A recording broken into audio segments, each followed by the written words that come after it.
Welcome back to Learning English Pro. In this English lesson, I will be covering the topic of medical equipment and tools. This episode is especially useful for those working in the medical industry, but also for those who may need to use some of these useful objects in day-to-day life. And there are over 70 terms to cover in this video, so get ready and make sure to check out the word list in the description for revision after the lesson. And if you're looking for even more medical English vocabulary, make sure to check out my videos. Links are in the description and on screen right now. So without further ado, if you're ready, let's begin our lesson. The first piece of medical equipment we'll take a look at is the crutch. Repeat after me. Crutch. When they're given as a pair, they're simply called crutches, the plural form. Our next piece of equipment is called a walker. Repeat after me. Walker. This is typically given to older people who may have mobility issues. And we also have the wheelchair. Repeat after me. Wheelchair. Next up, we have plaster cast. Plaster cast. This can also be referred to as plaster of Paris. Plaster of Paris. More advanced versions of a plaster cast would be called a synthetic cast. Synthetic cast. We also have the splint. Repeat after me. Splint. A splint involves a rigid material supporting and immobilizing a broken bone when it has been set. Common types of splint are the leg splint and finger splint. Similar to a splint, we have a support.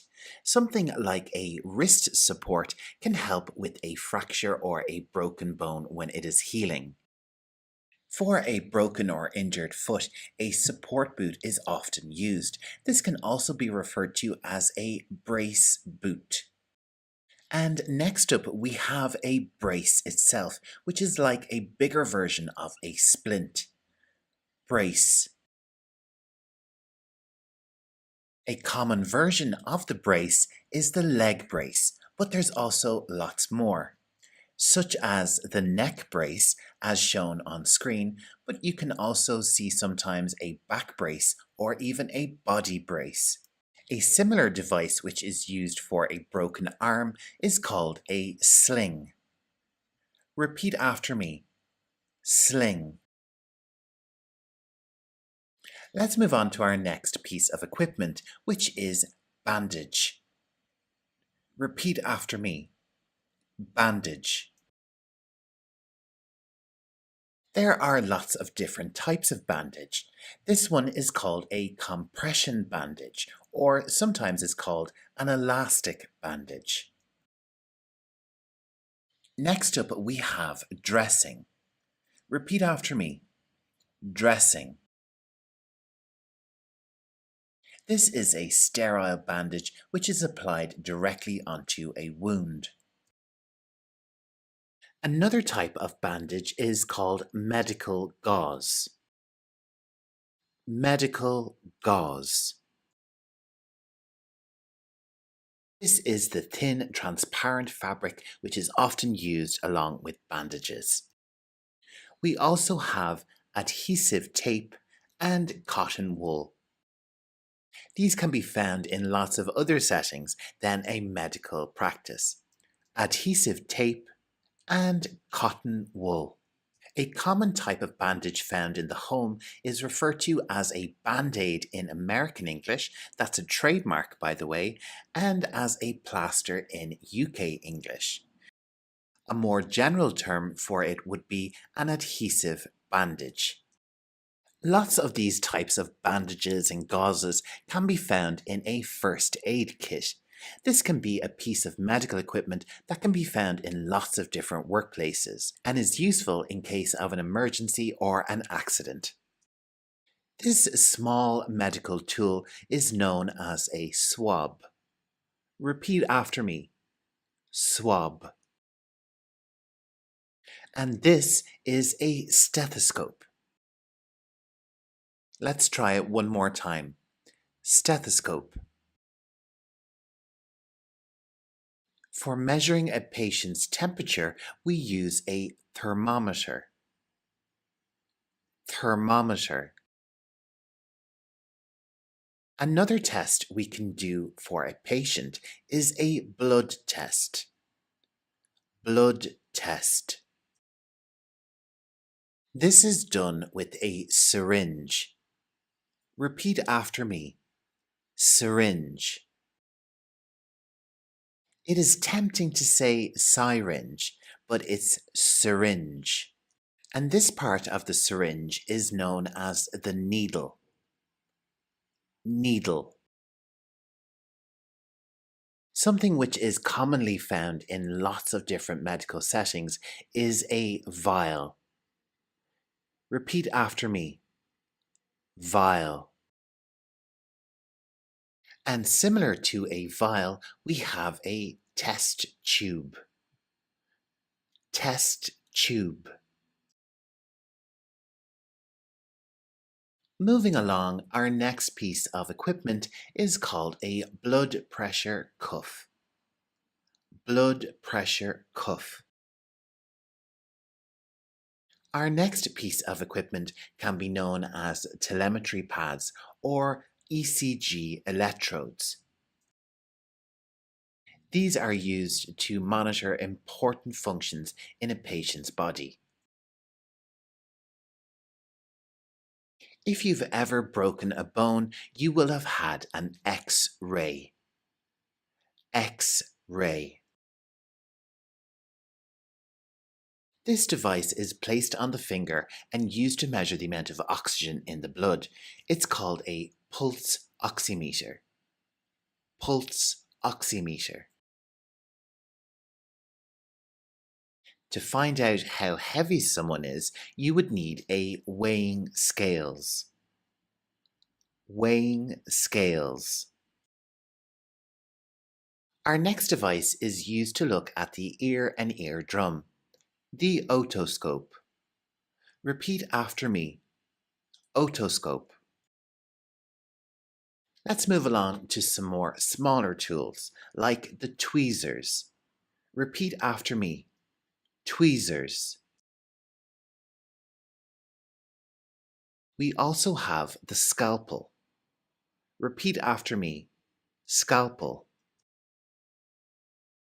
Next up, we have some scissors. Now, there's lots of different types of scissors in the medical world, but generally we can refer to them as medical scissors or surgical scissors.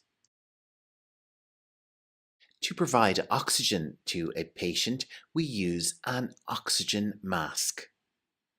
Oxygen mask. To help a patient breathe, we use a piece of equipment called a ventilator. Ventilator. And when a patient is not breathing on their own, a resuscitator can be used to help them breathe once more. Resuscitator.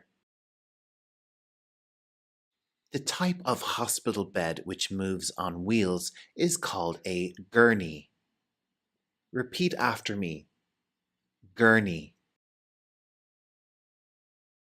The type of bed which is used by an ambulance is sometimes referred to as a stretcher. Stretcher. Next up, we have the magnifier.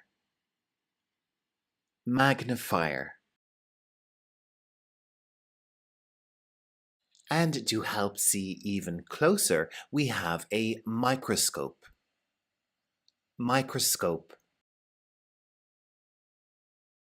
And with some examinations, a doctor may use something like a telescope to look inside your body. Telescope. Our next device helps get medication into the lungs. Inhaler. Repeat after me. Inhaler. And the IV drip helps get medication into your bloodstream. IV, of course, stands for intravenous. Something which is commonly connected to an IV drip is a saline bag. Repeat after me. Saline bag.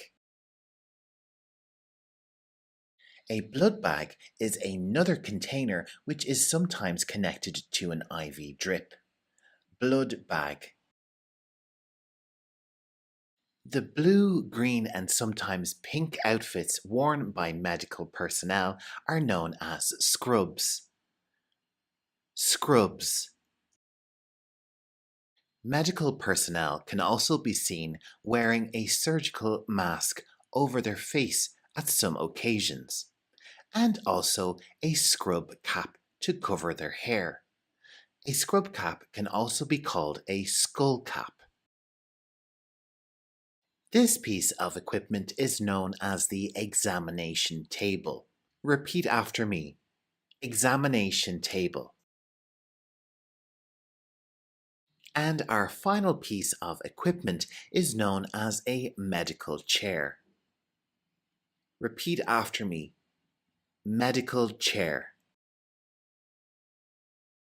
And that brings us to the end of this English lesson on medical equipment and tools. I hope you enjoyed it. Don't forget to revise the word list in the description below. If you're like me and have a huge passion for the English language, you should definitely check out and subscribe to my channel Learning English Pro, where you'll find lots of different videos covering lots of different vocabulary topics. You're sure to boost your English and really improve your level of English. Coming up on screen are some video suggestions just for you, along with the link to subscribe to my YouTube channel, so hit that to get all my videos. That just leaves me to say I hope you have a fantastic day, and remember, keep learning English like a pro.